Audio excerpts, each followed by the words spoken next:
It makes me angry to see how these grandparents are living. They don't know where to turn to, to even talk to somebody, because there is nothing for the grandparents. If you're in the foster care system, then you're eligible for foster care payments.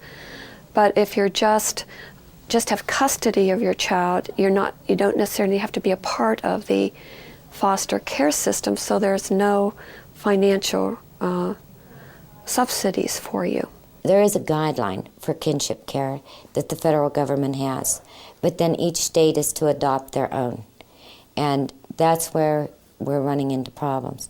I don't think you're going to see more grandparents come forward until you see the 30-day foster care go away, because they are in fear that that child is going to be taken from them. Why would a foster family have more rights and receive more than a member of the actual family? It doesn't make sense to me. It doesn't make sense to most grandparents. The reason we have the benefit that we have, like with Andrew, is that we were fortunate in the fact that we had enough money we could go to a lawyer and get legal guardianship. Many times we are faced with grandparents who are losing their children or needing to go into court for access or gaining their children to be able to stay in their homes. And so I go as a character witness or support them in any kind of way that I can.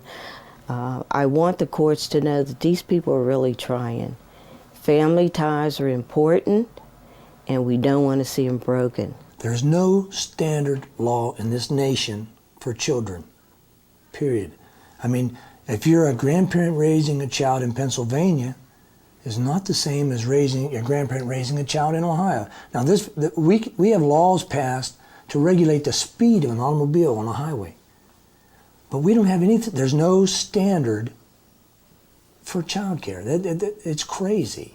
I would just like for the grandparents to know that they're not alone, that if there's almost 85,000 grandparents in Pennsylvania alone raising a grandchild, you need to try to contact somebody, aging services or your local representative, and find out if there isn't a group in your area.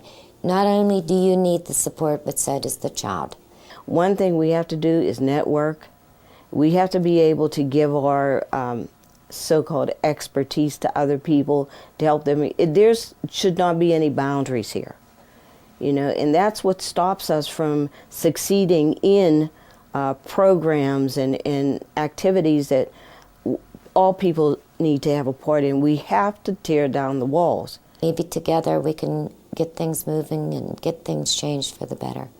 Because the children, we talk about grandparents' rights, the children are the ones that have no rights.